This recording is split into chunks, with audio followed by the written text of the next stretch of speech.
Hi again folks, how are you all doing? This Bachmann Class 158 DMU completes the Bachmann diesel repair hat trick.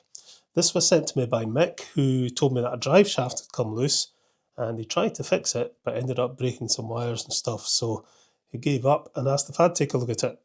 Quick power test. No, absolutely nothing, and nothing on the ammeter.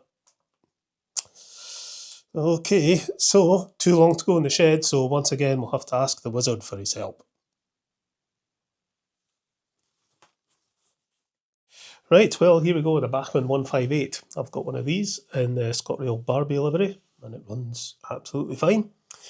So we'll see what the story is with this one. Quite a nice livery, very green and yellow. Central, www.centraltrains.co.uk, it's got on the side. For some reason, it has wires sticking out the corridor doors. Not quite sure what they're there for. Now, Mick did say that the screws were stripped and they're not present, but they're stripped on my 158 as well, and it doesn't really matter. The body's clipped on, so it should come apart fairly easily.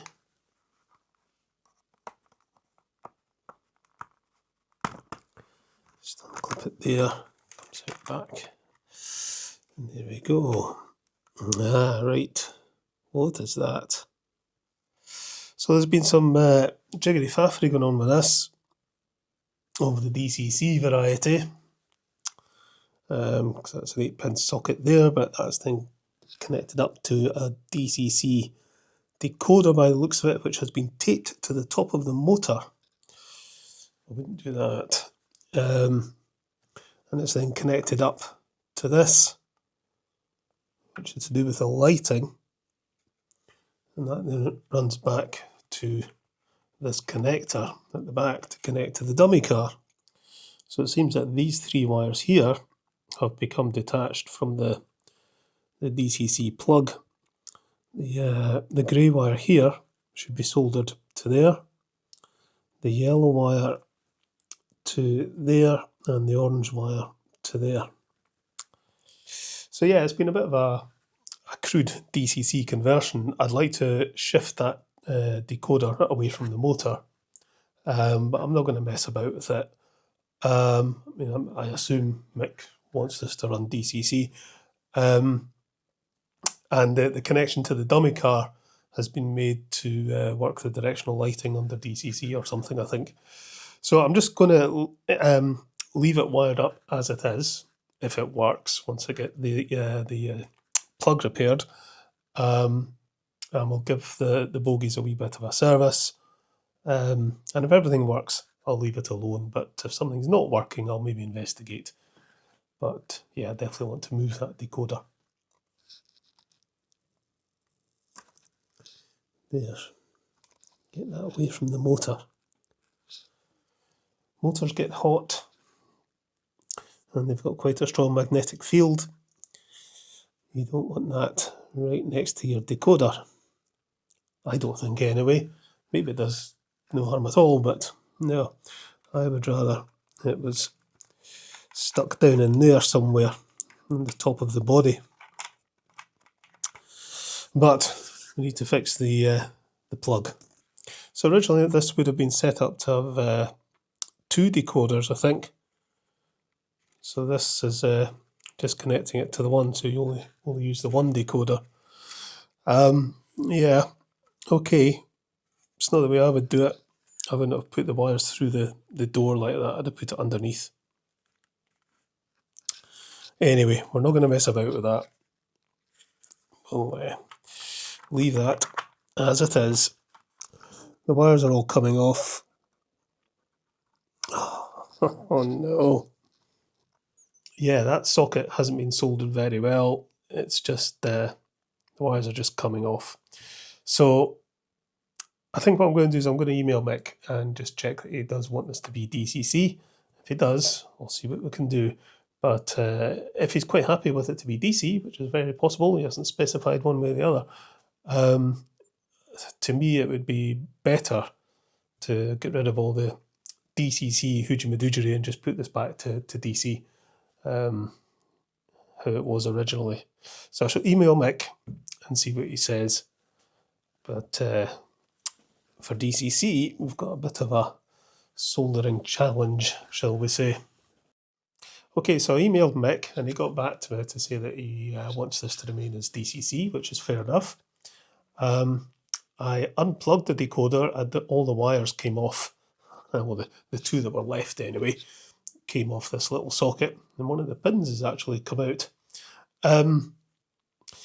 Yeah, soldering directly to that is never going to be very successful, I don't think. There are little plugs you can get that have got little dedicated soldering points on them, so that would be an awful lot better. So I've ordered a few up from eBay. So we shall await their arrival and then we'll get this sorted. Meantime, it's yawn time. I shall get back to this when the wee plug arrives. So this is a few days later. I've got my little plugs and sockets. This is the plug, and that's the socket. As you can see, these have marked terminals for the wiring, which makes them much easier to fit, and the joins will be much stronger. However, both of these together, I can just plug this together. I haven't got my glasses on. Both of these together is fairly big to fit inside a locomotive. It's okay in this, a diesel, plenty of room, but yeah, I think you'd be struggling to get these inside the locomotive of a steam locomotive. They go in the tender okay, but yeah, they're a bit big. If this was mine, I'd probably hardwire it, to be honest. I'm not a fan of hardwiring DCC. I'd much rather, always have the option of just unplugging a decoder and plugging a new one in, rather than having to go through the operation of desoldering and resoldering all the wires. But yeah, I didn't want to send this back to Mick hardwired. I wanted to keep it with a plug-in socket. Now, I decided not to bother filming fitting these. It was just a lot of soldering and fiddling, and soldering and fiddling doesn't really make a good video, to be honest. So I'm going to skip forward here and just show you what I did. I removed the old socket and fitted a new one so it rests within the seating area. I put a plastic guard, a little piece of clear plastic, on top of the seats to protect the drive shaft. The decoder is now velcroed to the roof of the body shell and it plugs into the socket in the seating area. So everything is out of the way of the motor and the drive shafts now. I serviced both bogies, much the same as the bogies on the 170 and the 37 I've just done, so I didn't really think it was worth showing that again. There was a wire had come off both bogies, so more soldering there. So yeah, this is one of those videos where I haven't actually shown me doing the actual repair. Sometimes it just works out that way. It's sometimes filming isn't always practical, and there was a lot of soldering in this and a lot of wires to route, and I had to replace a lot of wires, and yeah, it was just better done. Switch the camera off, get it all done, and I'll show you what I did, because you wouldn't see very much going on when I'm soldering. It's just me fiddling away and cursing and swearing half the time. But it's all done now. I put this on the rolling road and fired up the sprog, and it runs absolutely fine under DCC. I've enabled DC running. I haven't tested it under DC yet, so we'll do that just now. But other than that, I think this is sorted. But yeah, there is a bit of a nest of wiring in there, which I'm not happy with. Lots of points of failure. As I say, hardwiring it would have minimised that a bit. But it's just the way this has been set up. If it was done with the two original sockets in each car and all the rest of it, it probably would have been much more straightforward. But because of the jiggery-faffery that's gone on with this, I've really just had to expand on the jiggery-faffery, if you like. But anyway, I think it's fixed. We'll test it on DC, and fingers crossed we're done. Okay, power on. Yeah, and away it goes.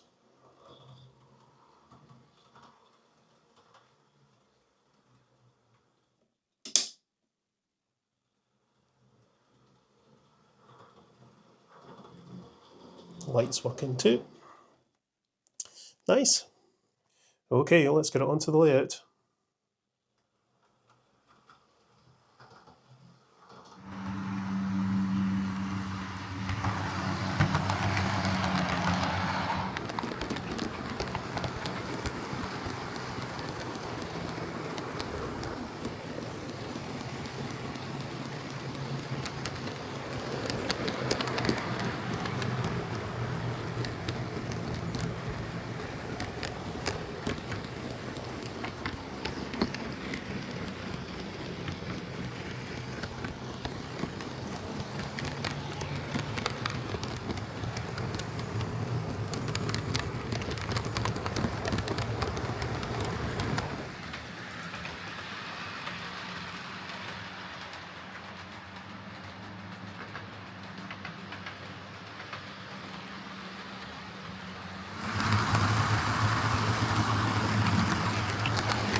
So there we are, that's Mick's Bachmann 158 rewired with a new DCC socket and plug and given a light service.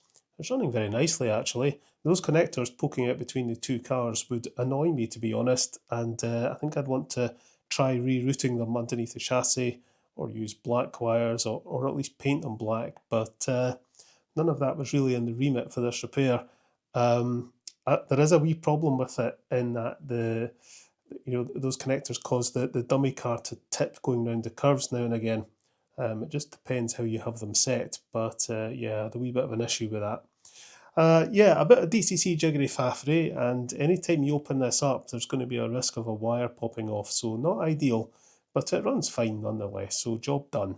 I'd love to get one of these 158s in ScotRail Saltire livery, but they tend to go for a hefty price. Anyway, this one is about to depart on its way back to Mick, and I shall catch you later, folks.